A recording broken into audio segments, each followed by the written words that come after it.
सोच। गौतम, जा अपनी जोरू को बोल, अभी थोड़ी देर में तैयार होकर नीचे आ जाना। वैसे भी सारे मेहमान आ चुके हैं। जी माँ। अरे गौतम की माँ, कब मिला रही हो अपनी बहू से? मैंने तो उसकी सुंदरता के बड़े चर्चे सुने हैं। आज हम भी तो देखे कितनी सुंदर है। वैसे मेरी बहू से तो कम ही होगी। काकी, भाभी इतनी सुंदर है ना कि हमको डर है कहीं किसी की बुरी नजर ना लग जाए। देखते हैं कितनी सुंदर है। अरे आप चुप कर और देख अपनी भाभी को, तैयार हुई या नहीं। अरे लो, भाभी आ गई। अरे कितनी सुंदर है, इसके चेहरे पे तो चांद सी चमक है। सुन रिमझिम, क्या नाम है तेरी भाभी का? सही पहचाना आपने, चांदनी है मेरी भाभी का नाम। क्या हुआ काकी, मुंह से बाहर शब्द नहीं निकल रहे? या चांदनी भाभी की चांद सी सुंदरता ने आपका मुंह बंद करवा दिया? हाँ, सुंदर तो है, पर सुंदरता से क्या होता है? लड़की में गुण भी तो होने चाहिए। मेरी बहू में सुंदरता के साथ साथ संस्कार भी है। अरे वाह गौतम, सच्ची में तुम्हारी बीवी बहुत सुंदर है। हाँ, एकदम चांद जैसे अलग चमक रही है तुम्हारी बीवी इस पूरी पार्टी में। बात तो तुम एकदम सही कह रहे हो। इस भीड़ में भी सबसे अलग चमक रही है मेरी चांदनी। आज इस पार्टी में तुम्हारी बीवी की सुंदरता ने 4 चांद लगा दिया है। कुछ दिनों बाद जब गौतम की माँ आस पड़ोस की औरतों से गप्पे मार रही होती है। माँ जी, मेरी माँ की तबीयत थोड़ी खराब है, आप इजाजत दो तो क्या मैं और गौतम एक बार वहाँ हो आए? हाँ हाँ बहू, ठीक है। जब शाम को गौतम काम से आ जाए तो अपने मायके हो आना। ये क्या, उसने बोला और तुमने जाने दिया? हाँ, अभी उसने बताया तो सही, उसकी माँ की तबीयत खराब है। लेकिन तुमने जाने क्यों दिया? तुम्हें मना कर देना चाहिए था। लेकिन क्यों? अरे तुम्हारी बहू को अभी शादी किए थोड़े ही दिन हुए हैं और वो अपने मायके जा रही है। अरे घूमने थोड़ी ना जा रही है, वो अपनी माँ को देखने जा रही है। अरे कुछ नहीं जानती, बहुत भोली हो। ये बहुएं बस बहाने बनाती हैं अपने मायके जाने के लिए। मैं तो कहती हूँ तुम अपनी बहू पे थोड़ा ध्यान दो। एक तो तुम्हारी बहू रूप की सुंदर है, कहीं तुम्हारे बेटे को बहला फुसला ना दे। अरे लेकिन वो ऐसा क्यों करेगी? और वैसे भी वो ऐसी नहीं है, वो मेरा बहुत ध्यान रखती है। तुम ना आजकल के बच्चों को नहीं जानती। शुरू शुरू में ये सास की सेवा करना, परिवार का ख्याल रखना बहुत अच्छे से जानती है और पीठ पीछे अपने पतियों को परिवार से अलग होने की सलाह देती रहती है। क्यों बहनों, क्या मैं गलत कह रही हूँ? हाँ वैसे बात तो सही है आपकी।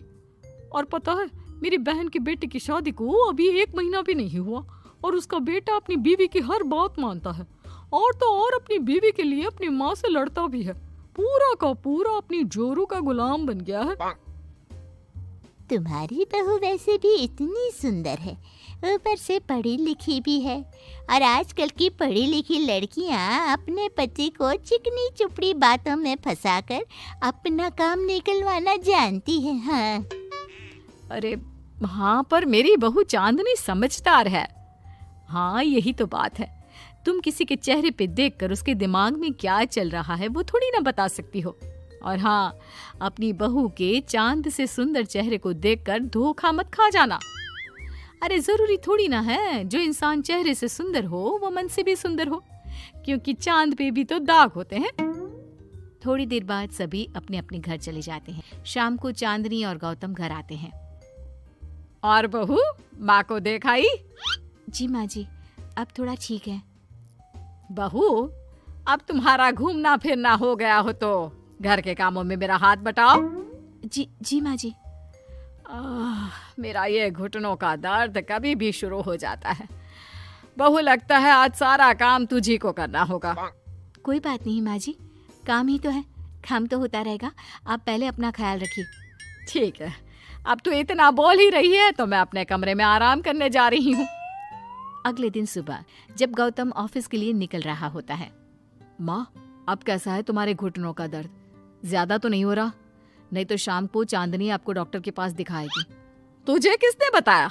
बहू ने इतनी जल्दी तेरे पास मेरी चुगली भी कर दी? माँ, चुगली नहीं, उसे आपकी चिंता है इसलिए उसने मुझे बताया। उसे डर था कहीं आपका दर्द बढ़ ना जाए। थोड़ी देर बाद चांदनी वहाँ आती है। माँ जी, मैं सोच रही थी हम लोगों को अब किसी दूसरे घर में शिफ्ट हो जाना चाहिए। लेकिन क्यों? और अचानक से तुम्हें ये ख्याल क्यों आया? वो माँ जी, मेरी एक सहेली अपना घर बेच रही है और उसका घर गौतम के ऑफिस के पास पड़ता है। और देखिए ना, गौतम को यहाँ से ऑफिस कितना दूर पड़ता है और आपके लिए भी बाजार दूर पड़ता है। अगर हम वो घर खरीद लेते हैं तो हमारा कितना फायदा है। गौतम को ऑफिस के लिए दूर नहीं जाना पड़ेगा और आपको जब शॉपिंग जाने का मन करे आप जा सकती हो। ऊपर से वो मेरी दोस्त है तो वो हमें घर थोड़े कम दाम में भी बेचेगी। हाँ, बात तो तुम सही कह रही हो। कोई जरूरत नहीं है घर बदलने की। और तू तू क्या अपनी बीवी के हाँ में हाँ मिला रहा है? लेकिन माँ, मैंने एक बार बोल दिया ना, तो बस अब इसके बारे में कोई बात नहीं होगी। और ये कहते हुए वो अपने कमरे में चली जाती है। चांदनी भी उनके पीछे पीछे चली जाती है। क्या हुआ माँ जी? मैं कुछ दिनों से देख रही हूँ आप कुछ अजीब सा बर्ताव कर रही हैं। क्या अजीब सा? ऐसा ही तो करती हूँ। अगर तू मुझसे घर के बारे में बात करने आई है तो पहले ही कह देती हूँ, बिल्कुल नहीं। नहीं माँ जी, घर के बारे में बात करने नहीं आई। माँ जी, मुझसे कोई गलती हो गई है क्या? अगर कोई गलती की है तो डांट दीजिए, बात कीजिए। पर माँ जी, ऐसा व्यवहार मत कीजिए। मैं बिल्कुल बुरा नहीं मानूंगी। और अगर आप अभी बताना नहीं चाहती तो आपका जब मन करे बता देना। मैं बस इतना ही कहने आई थी। कहीं मैं आस पड़ोस की औरतों की बातों में आके अपनी बहू के साथ गलत तो नहीं कर रही? और वैसे भी वो सही तो बोल रही थी। उसने मेरे और गौतम के बारे में ही तो सोचा। वो हमारे बारे में इतना सोच रही है और मैं दूसरों की बातों में आकर उस पर शक कर रही हूँ। कुछ दिनों बाद काकी गौतम के घर गौतम की माँ से मिलने आती है। और गौतम की माँ, कैसी हो? मैंने सुना तुम घर बदल रही हो। हाँ, वो वहाँ से गौतम का ऑफिस पास पड़ता है ना, वहाँ की तरफ ज्यादा सुविधाएं भी है। लेकिन इतनी जल्दी तुमने घर कैसे ढूंढा? किसने बताया? मुझे भी बताओ, मुझे भी अपना घर बदलना था। ये चांदनी का आइडिया था, उसी ने घर ढूंढा। देखा, मैंने कहा था ना, इसने अभी से अलग घर ढूंढना भी शुरू कर दिया। देखो, इसमें मेरी भी रजामंदी है। और तुम क्या मेरी बहू की जासूसी करने यहाँ आती हो या मेरा हाल चाल पूछने? मैं तो बस। और एक बात मेरी ध्यान से सुन लो, मेरी बहू भी सुंदर है, उसका मन भी उसी की तरह सुंदर है।